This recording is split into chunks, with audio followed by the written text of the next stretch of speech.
Om.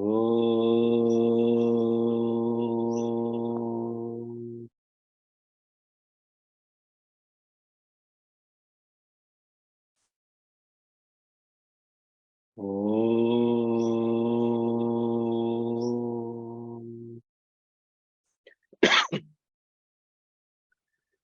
Om. Bhadram karnebhi shrunuyama devaha Bhadram pashyemakshabhiryajatraha Sthirairangaistushtruvang swasthanubhihi Vyashema devahitam yadayuhu Swasti na indro vruddhashavaha Swasti na pusha vishvavedaha Swasti nastarksho arishthanemihi Swasti no bruhaspatirdadhatu Om Shanti Shanti Shanti.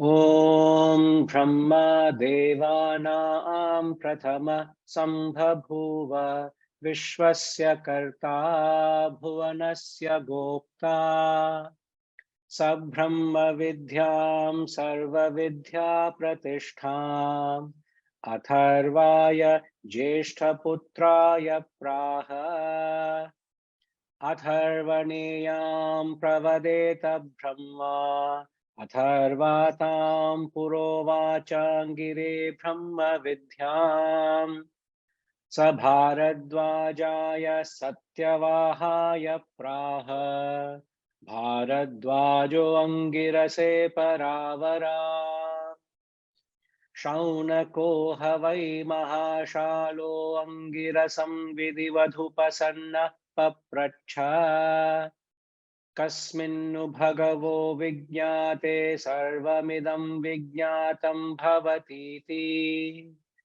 Tasmai Sahovacha Dve Vidhye Veditavye Itihasmayad Brahma Vido Vadanti Parachaiva Paracha Tatra Pararugvedo Yajurveda Samavedo Tharvaveda Shiksha Kalpo Vyakaranam Niruktam Chando Jyotishamiti Atha Parayaya Tadaksharamadigamyate Yattadadresya Magrahya Maggotramavarnamachakshushrotram Tadapanipadam Nityam vibhum sarvagatam sushukshmam tadavyayam yadbhutayonim paripashyanti dhiraha yathornabhih shrujate ghrannate cha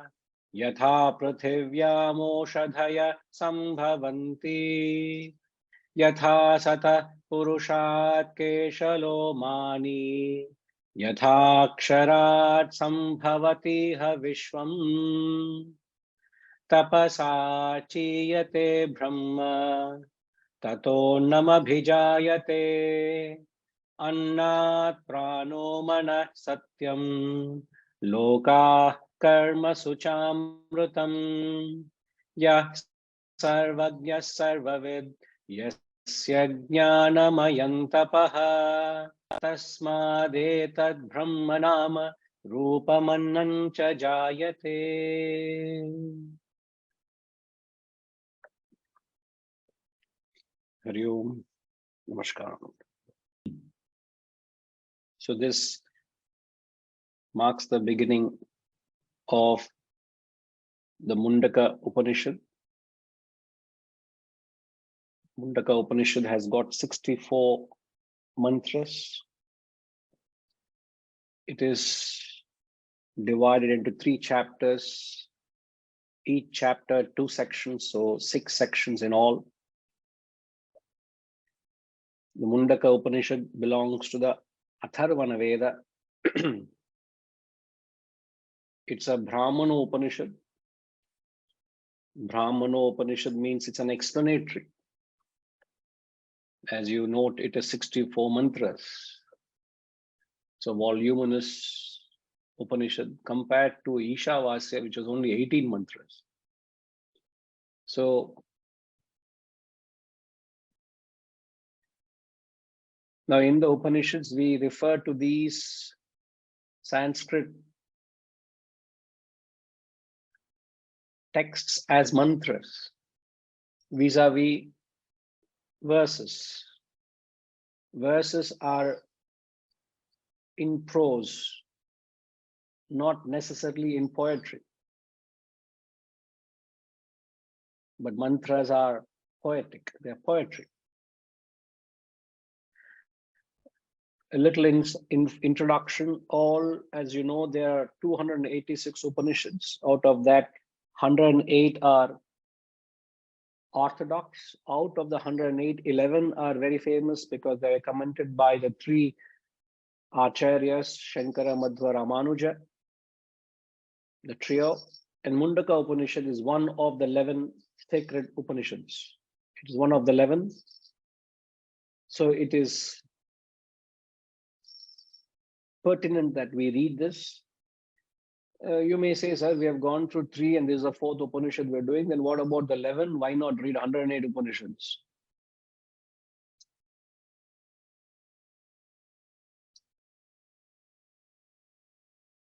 The reason why we have chosen a few from the voluminous texts available, because accent is not on the length of study, but the depth of study. If you want to study an Upanishad, I would want you to go back to the Upanishad that you have learned and study that again. I have studied twice, sir. What do I do? 3rd time, study again. I can't even recall in last 32 years how many times I've studied this. And I have had the opportunity of picking up some other Upanishads of the 11, maybe the Kathopanishad, the Mandukya Upanishad, the Prashnopanishad, etc. These are all other Upanishads. They have their own flavor. But if you ask me, it is this. If you can choose. I'm not saying you must only read these. If you think you want Kathopanishad and Prashnopanishad and Mandukya Upanishad, sir, Mundaka, I don't know, interested. Mandukya, I'm interested. Okay, pick up Mandukya, become Taittreya, pick up those Upanishads and read that. And then don't pick up anything else, because the accent is on depth. Only when you get to the depth of this knowledge, then you get anchored in life. When you go through the length of the study, you, in fact, it produces, if I ask Ramji, when you go through the length of study, what happens, sir? We serve the depth. Depth, as I said, when you have the depth of wisdom, you get anchored. But when you have the length of study, what happens? You become arrogant. Arrogant. What else? You think that you know everything. All right. Yes. And but then your knowledge will remain superficial. So when your knowledge is superficial, what effect it has?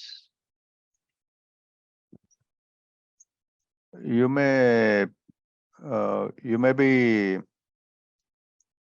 interpreting things wrongly, or you may be advocating things wrongly without actually understanding the depths of those things. Sir, if I were to ask you to expand, we said when you have the wisdom, you are anchored in life. Yeah. What do you mean anchored in life? Means you will have a purpose, you will have a laid out path on what you are trying to do, and you will have a definite point around which you will actually build your path. So if you are not anchored, then you will go everywhere.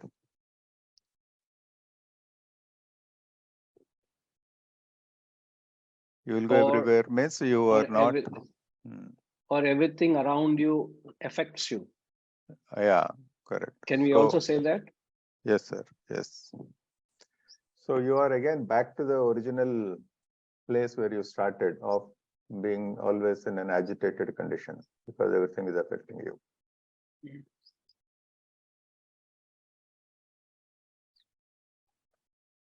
So right, okay, Ramji, perfect.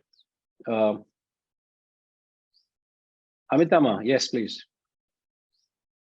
I would have asked you actually as well. Yes. Hari Om Guruji. Yeah, it just reminds me, if I may just add an analogy. I have been in learning, as you know, training and learning.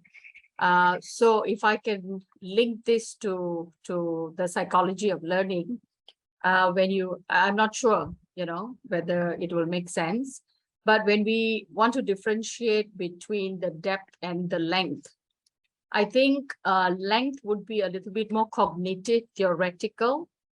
So it's knowledge you can comprehend and understand. But when it comes to depth, I guess it is where behavior change happens.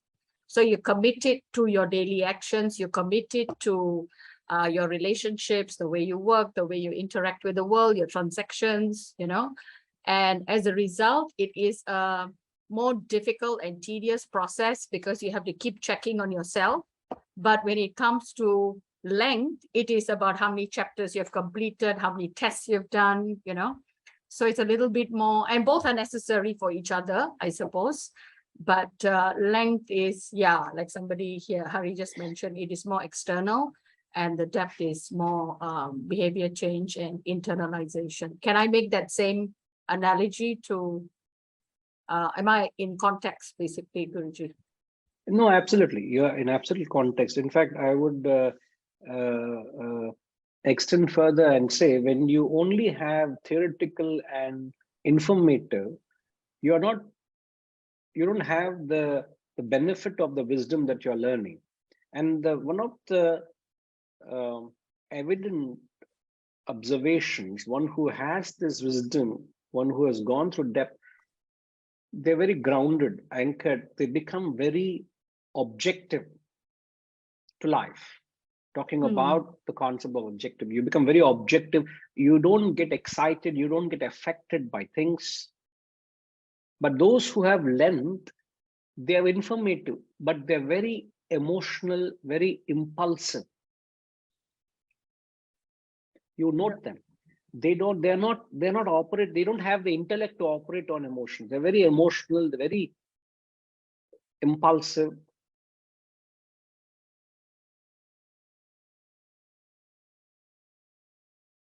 They're swayed. So you don't get the benefit of the wisdom. Yeah. And I often feel these are people who are very familiar with the chapters, the verses, they quote, just at a drop of a hat, they'll give you a quote from from the Gita, from the Upanishads. So by rote, I guess theoretical, they are very, very sound. But the true test, I suppose, is in, like you said, the discretion about taking the right steps, the right decisions, in life challenges, and are they being objective, etc. Yeah. Thank you, Guruji. Thank you, ma'am. So that's the reason we don't go into the length of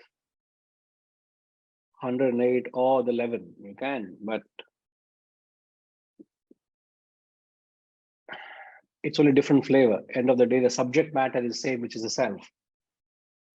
Now, the very word Upanishad is split into three. Upanishad. Upa means you sit very close to a teacher. Now you're all very far. You are anti-Upa. Comfortably sitting in your own homes. You should go where the Guru is, Redigaru.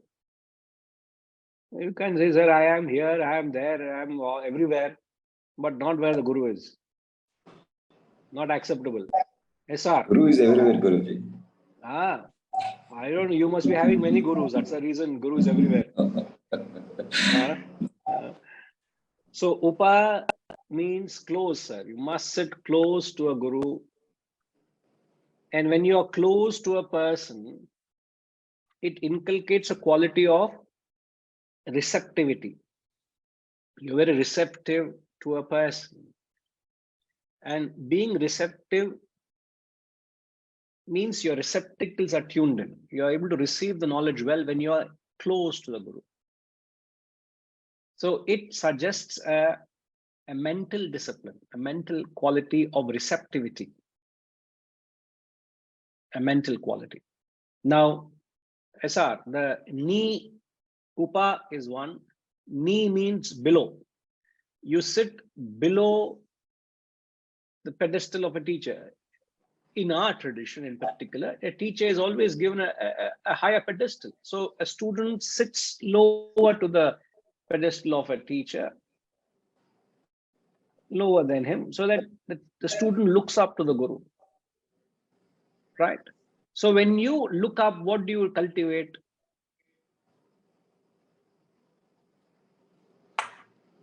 Receiving, Guruji. When you look up to the guru, you develop an attitude of devotion. So when you sit, as when you look up, when you say you look up to your parents, you look up to God, you look up to the guru, you look up to this knowledge. So that attitude of devotion is cultivated. So by sitting below a teacher, a physical quality,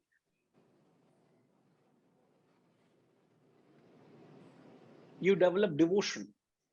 So upa is receptive, you're sitting closer. Ni is below, means you develop devotion. Shad, you sit. Sitting means you're introverted.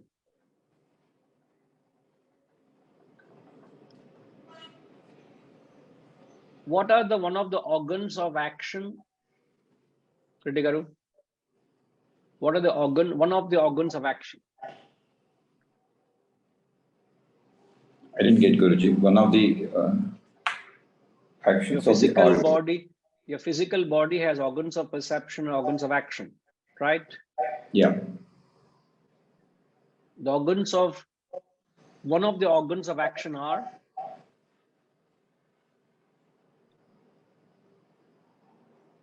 No, I couldn't get the real question, Guruji. You're not understanding the question. No, no. Sir, a physical body has got Yeah. organs of perception, which are known Yeah. as Jnanendriyas Yeah, yes. and the 5 Karmendriyas. Karmendriyas, yes. Jnanendriyas are organs of perception which receive the world. Karmendriyas are organs of action, you respond back into the world. So there are 5 organs of action. Like speech is one of the organs of action. Now, what is the other organ of action in the context of it? Because we said sitting is introversion. Opposite of sitting is? Literal opposite of sitting, sir. Of course. I know you say, I am in an Upanishad class, I am in a philosophical class, I must not think normally. I must think abnormally. Yes, yes. That's where the mind has started moving. And that is what, don't think abnormal, think normally. What is the opposite of sitting? Standing. Oh my God. That's I thought where for a the- moment, I thought you're in a different realm altogether. When you stand, you're using your limbs. Yes. Hands and feet are organs of action. So when you are standing, it symbolizes you are extroverted. So when you are sitting, you are not extroverted, you are not outward, but your thoughts go inward. You get it? Got it. Got it. So Amazing. shad means sit. Amazing. The very word itself is so meaningful. Upa ni shad. Upa, as I've said,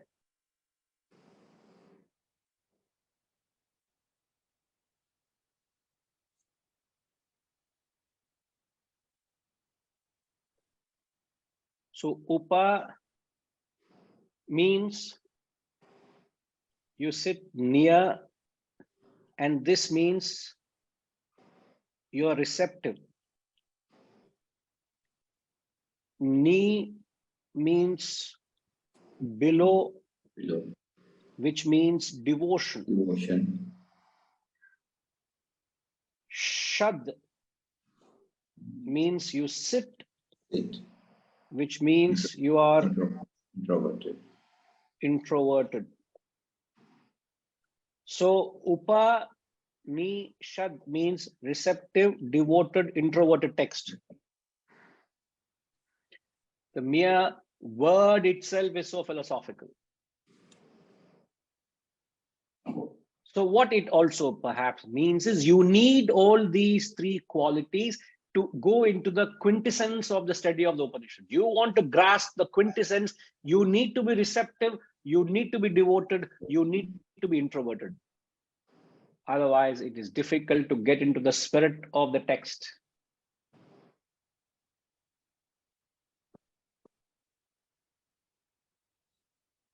Where is the spelling error? Tell, unmute and tell, ma. I can't lip read you. Introverted, Guruji. Introverted. That is my handwriting. Introverted. Introverted. Correct or wrong? You see, this pencil is so difficult to write, and I'm finding R. getting used to this. R. Okay, what do you want me to correct? It looks like an N, Guruji. Huh. Now it will not look like anything.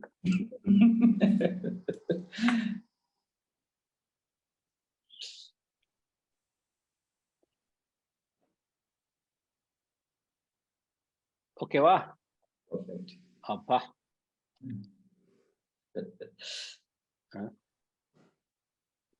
Learning is a constant process. Right. So, Reddy Garu, this is what Upanishad means. Okay, Yes, sir. got the message, Right. Guruji. Thank Okay. you. So, now the word Mundaka means to shave off, razor.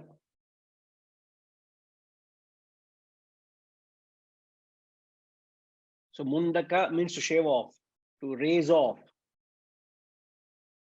So what are you raising off, Vijayji?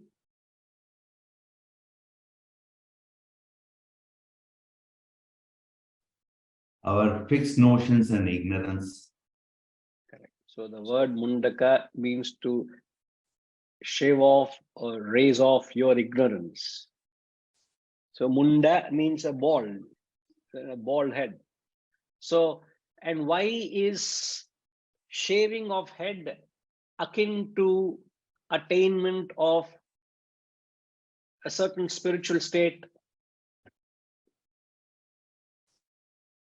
It becomes shows an willingness to learn. Unless we remove what we have as a baggage, we will not be in a position to receive something afresh, especially something very abstract and spiritual. Absolutely, yes. But you know, the symbolic representation, when people go to pilgrimages, they shave off their head. Even you find pujaris in temples, most of their hair is shaven except a small tuft. They keep a small tuft. The Brahmins or the pujaris, they do it. So what is a symbolic representation of that to Mundaka? There's a parallel, because you're shaving off your ignorance. We are philosophizing, but that is symbolized by shaving off your head. So what is the comparison here? What's the parallel? That this Upanishad is meant to do that. No, again, you're philosophizing. Can you tell me why does one shave off their head in a pilgrimage? Any idea? I don't know what exactly. I'm not able to. All right. Okay. No issues, sir. No issues. Vasantama, No problem. I think it is to your shave off your ego. How many ego you have? Everyone. Only one ego, no? But then when you shave off your hair. You know? And the multitude of strains, each strain of hair. So what? All the Shaving mala. off mala, shaving off most of the hair and just leaving a small tuft is like you remove the coir. It's like when you remove a coconut also, you remove the most of the coir. Let's say 90% of the coir is removed. You take a leave it coconut for with a the- tuft. You leave it for the guru to. But 90% you do and come. Don't leave 90%. But now in Wisdom Institute, Wisdom Foundation, the guru is removing most of the coir. You know, thanks to the recent exercise, Amitama, we went through a recent exercise. We have 4 coconut trees in the institute. So we had to trim them because they keep falling, and you know, for certain gardening purposes, we removed it. And thanks to the effort, and the tree yielded more than 100 or 200 odd coconuts. So all of them are in institute. Now, what has to be done? Coconut has to be given. How do we give? You can't give the whole coconut like that. They'll say, what do I do? Go home. So now if I have to give coconut, somebody has to remove. Who is removing? The guru is removing the coconut. So Vasantama says guru has to remove the tuft, but this guru removes the coconut and the tuft and breaks the coconut, gives the water and the coconut to you in a plate and say, eat it. Look at the state of the guru. Now, you may say they are more old traditional gurus, you are a modern guru, so please do it. And the Gayatri Ma? No, they all know. By Gayatri Ma is laughing because they all seeing the drama that goes on every Sunday after the class. We are only doing this. So, Vasantama, what do the removing of the coir mean? See, the removing of the coir or the shaving of the head symbolizes you have got rid of all your desires and vasanas. So each strain or each strand of hair symbolizes a desire. Some people are very blessed. They are highly spiritual. I don't want to mention names in this classroom, but they're highly spiritual.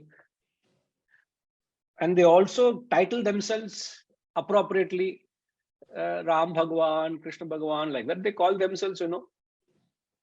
Sir, I'm not saying anything otherwise, Ramji, don't get me wrong, sir. Please, please forgive me if I've offended anything, no? No, sir, I realized a new meaning of my lack of hair.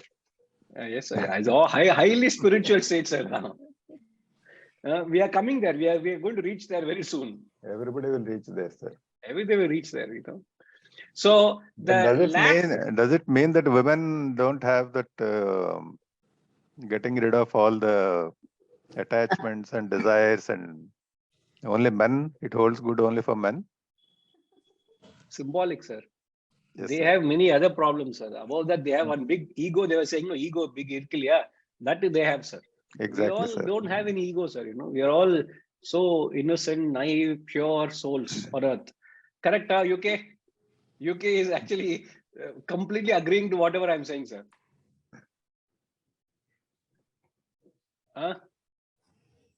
They are more unattached, or from birth itself they are unattached. Highly detached souls. Detached souls. Correct. Where So it's very easy for them.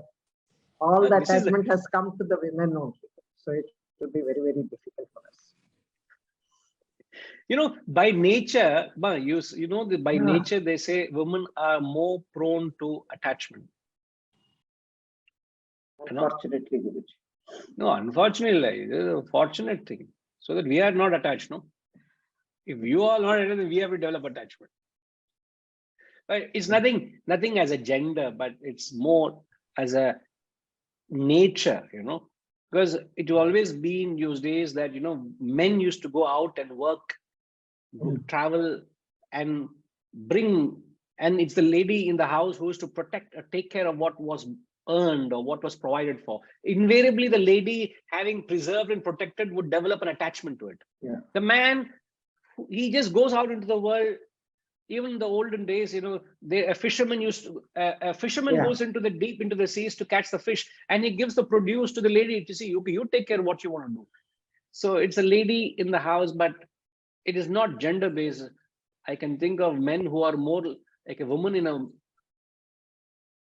a form of a man, and I know the lady is a man nature in the form of a woman. So the purushatvam, as we say, is the exploratory nature, can be in a man or a woman. It is not the gender, it is the exploratory nature. So if you are attached, it's more like a woman. The exploratory nature, they say purushatva, manliness, but it has nothing to do with you're a man or a woman. It's a nature. Okay, so Yes. the shaving off of the hair symbolizes, thanks Ramji. So the shaving of the head symbolizes getting rid of your desires and vasanas, and leaving a tuft symbolizes you are holding on to that chosen few desires, which is to help you embark on the journey or take you to the goal of realization, which is to serve your guru. You have a desire to pursue this knowledge, obviously the desire to realize yourself, and so on and so forth. These are the chosen desires you're protected, and that the guru takes care of it last. He removes them at the end. And there's a verse in the Gita which says this, Sarva dharman parityajya mamekam sharanam vraja aham tva sarva papebhyaha moksha ishyami ma suchaha. So as a student, you do that and come, I give you moksha, don't worry. But you don't go with the desires and vasanas to a guru. You go with a tuft to a guru, he takes care of it. Right. Lakshmi Ma?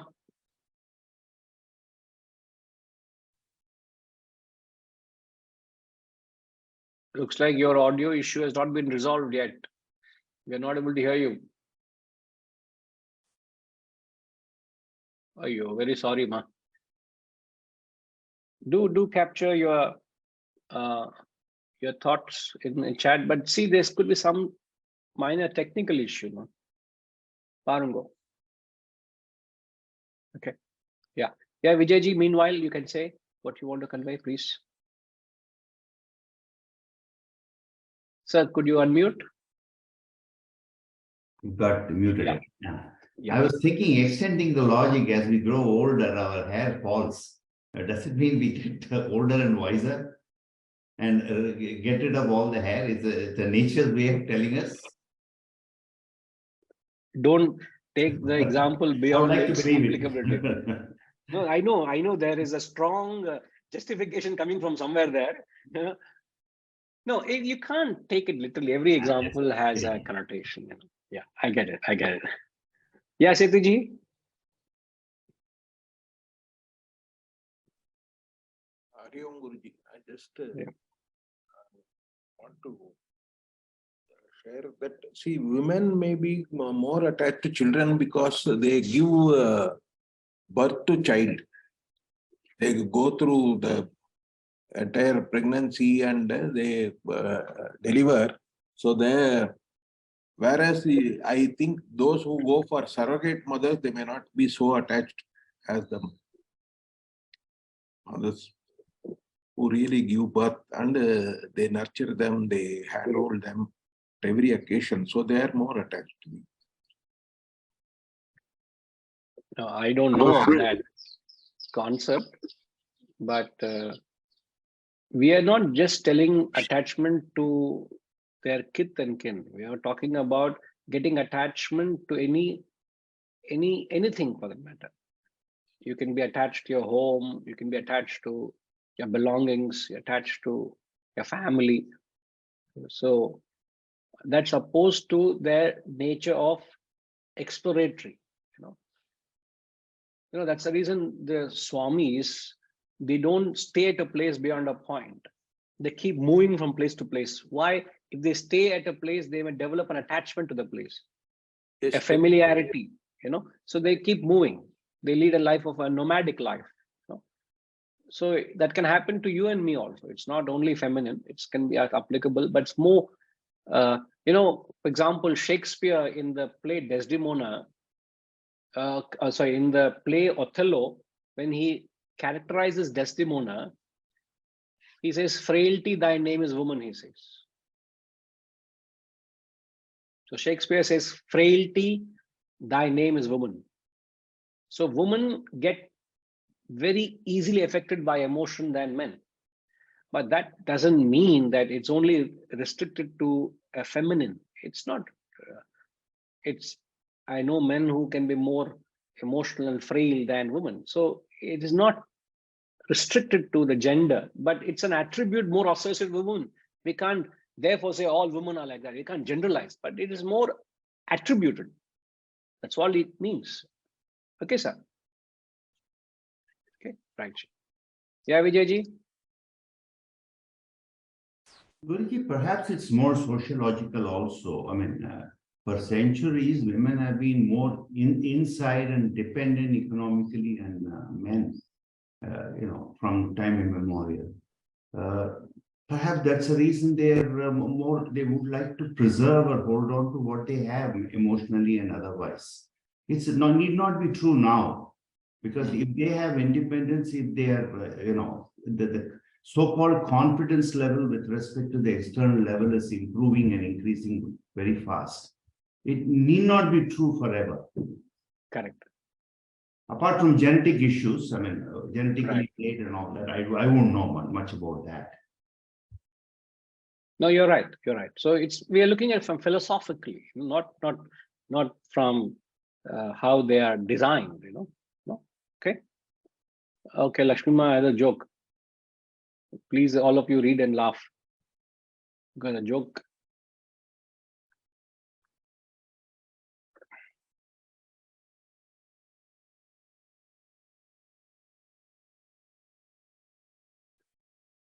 Man, I'm teaching Upanishad and you're making jokes, Lakshmima.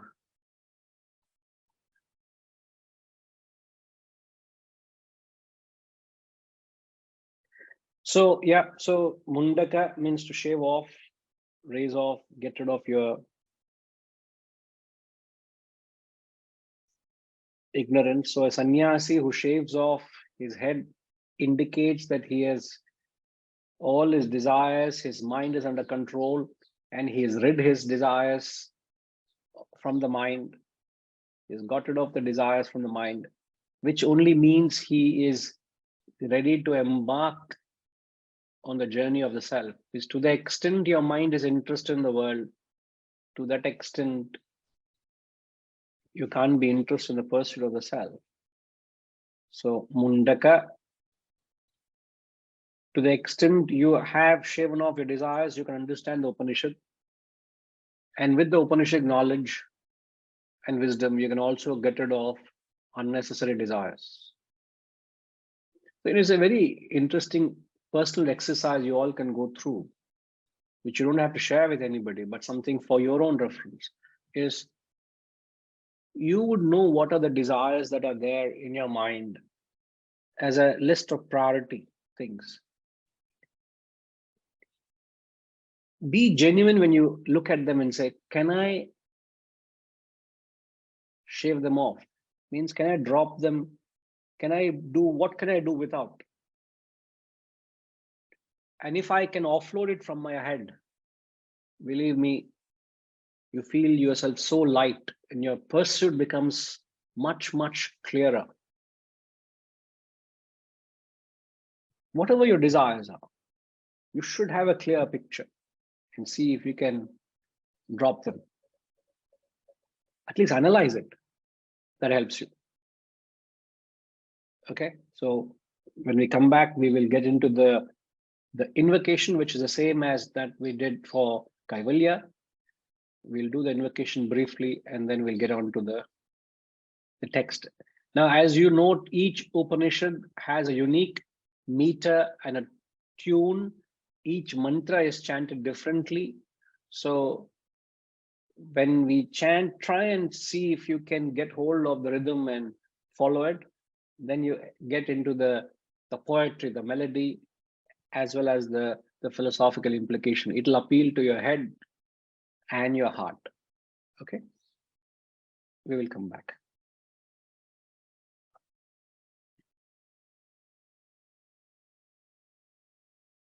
Om